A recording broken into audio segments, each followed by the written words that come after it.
تبارك الذي نزل الفرقان على عبده ليكون للعالمين نذيرا الحمد للہ وکفا وسلام علی عباده الذین اصطفى۔ اللہ تبارک و تعالیٰ نے اگلی آیت میں مشرکین کو جواب دیا اور ان کی جہالت بتلائی کہ اللہ کی حلال کی ہوئی چیز کپڑے، اس کو ان لوگوں نے محدود کر دیا قریش خاندان کے لیے، اور پھر اس کو بھی عقل مندی سمجھا، اور عقل مندی بھی یہ سمجھا کہ باپ دادا جو ہے وہ جو کرتے تھے وہ ٹھیک تھا۔ اللہ تعالیٰ نے مطلق طور پر ایک تفصیلی جواب پوری انسانیت کے لیے دیا جو ہمارے لیے سبق ہے، اور اس میں بہت بہترین باتیں کہی جو ایمان والوں کے لیے دنیا میں بھی خاص ہے، آخرت میں بھی خاص ہیں۔ سماعت کریں۔ اعوذ باللہ من الشیطان الرجیم، بسم اللہ الرحمن الرحیم۔ قل من حرم زینۃ اللہ التي اخرج لعباده والطیبات من الرزق قل هي للذین آمنوا في الحیاة الدنیا خالصة یوم القیامہ كذلك نفصل الآیات لقوم یعلمون۔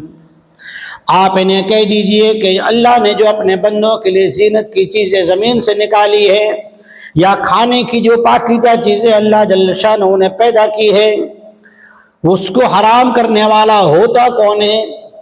بندوں کو کیا حق حرام کرے؟ کس نے حرام کیا؟ حرام تو اللہ کر سکتا ہے کیونکہ مالک ہے، تمہیں اختیار نہیں ہے۔ قل آپ کہہ دیجئے یہ ایمان والوں کے لیے تو دنیا کی زندگی میں ہے، اور خاص طور پر ایمان والوں کے لیے قیامت میں بھی عزت کا سبب بنے گی۔ كذلك نفصل الآیات لقوم یعلمون۔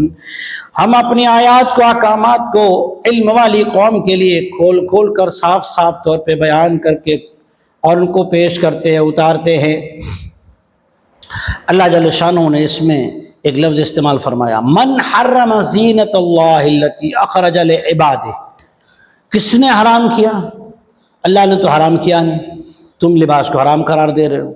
ہاں وہ لباس جو زینت نہ ہو۔ زینت کیا ہے؟ انسان کی حیا چھپی رہے۔ زینت کیا ہے انسان کی؟ انسان کا جسم ڈھکا رہے۔ زینت وہ ہے جسے حیادار آدمی، عزت دار آدمی ظاہر کرنا ناپسند کرے، اتنا لباس پہننا اسے زینت کہتے ہیں۔ ورنہ لوگ تو آدھا کپڑا پہن کر بھی، نہ پہن کر بھی اسے سمجھتے فیشن ہے۔ فیشن نہیں، زینت۔ پھر اللہ نے کہا اخرج لعبادہ، بندوں کے لیے پیدا کیا ہے۔ بندے تو سب اللہ کے ہیں، مشرکین بھی، کفار بھی، قریش مکہ بھی سب اللہ کے بندے ہیں، لیکن اپنے طور پہ بے عقلی کا کام کر کے لوگوں کا اتباع کریں گے تو یہی حال ہوگا۔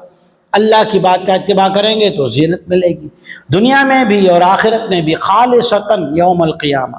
دنیا میں بھی عزت، آخرت میں بھی عزت۔ دوسری چیز والطیبات من الرزق، اچھا کھانا، پاکیزہ کھانا۔ جو جو چیزیں اللہ جل شانہ نے قرآن مجید میں اور نبی کریم صلی اللہ علیہ وسلم نے حدیثوں میں بتائی ہے نا، حلال چیزیں، وہ ساری چیزیں انسان کے جسم کے لیے فائدے والی ہے۔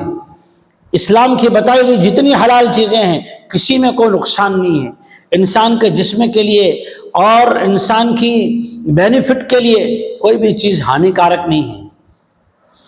ہیلتھ کیئر کے اعتبار سے سب سے زیادہ فائدے والی چیز جو ہے وہ اسلام نے حلال کی۔ پھر ایسا نہیں ہے کہ حرام چیز۔ صحابہ کرام رضی اللہ تعالیٰ عنہ مجمع فرماتے، ایک مرتبہ نبی کریم صلی اللہ علیہ وسلم گھر سے باہر تشریف لائے تو آپ نے جو چادر پہنی تھی نا، وہ چادر ایسی تھی جس کی قیمت 1000 درہم تھی۔ 10 درہم کی قیمت 3000 روپے آج کی قیمت کے اعتبار سے۔ اب بتاؤ کہ 1000 درہم کی قیمت کتنی ہوگی؟ امام مالک رحمۃ اللہ علیہ وقت کے بہت بڑے محدث اور فقیہ ہیں، لیکن روزانہ ایک کپڑا جوڑی پہنتے تھے، شام کو طالب علم کو ہدیہ کر دیتے۔ ایک بندے نے اپنے ذمے یہ ذمہ داری لی تھی کہ روزانہ ایک جوڑی کپڑے امام مالک رحمۃ اللہ علیہ کو ہدیہ کرتا۔ اس لیے حلال طریقے سے حلال پاکیزہ رزق کھانا اور پاکیزہ کپڑے پہننا، عزت والے کپڑے پہننا، یہ اللہ کی نعمت کا شکرانہ ہے۔ ایک حدیث میں آیا، نبی کریم صلی اللہ علیہ وسلم نے فرمایا، جو بندہ اللہ کی دی ہوئی نعمت کو، اچھے کپڑوں کو اپنے بدن پر پہنے، اللہ تعالیٰ اس نعمت کو دیکھ کر خوش ہوتے ہیں کہ یہ شکرانہ ہے نعمت کا. اور جس بندے کو اللہ نے دیا ہے اور وہ نہیں پہنتا اور اپنے آپ کو غریب جیسا میلا کچیلا رکھتا ہے تو اللہ جل شان اس سے ناخوش ہوتے ہیں. یہ ناشکری ہیں. اس لیے ہمیں چاہیے حلال پاکیزہ رزق کو کھائیں اور اس کو اللہ کی نعمت کا شکرانہ ادا کریں.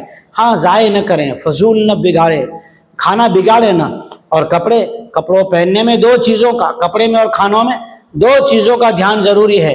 نمبر ایک، نام و نمود نہ ہو. نمبر دو، فخر و غرور نہ ہو. اچھے کپڑے بھی پہنو، اچھے کھانے بھی کھاؤ، لیکن دو چیزوں سے بچو. اللہ جل شانہ ہمیں صحیح معنی میں قرآن مجید سمجھنا نصیب فرمائے. آمین. وآخر دعوانا ان الحمدللہ رب العالمین. دین کی بات پھیلانا صدقہ جاریہ ہے. ثواب کی نیت سے ویڈیو کو شیئر ضرور کیجیے. جزاک اللہ.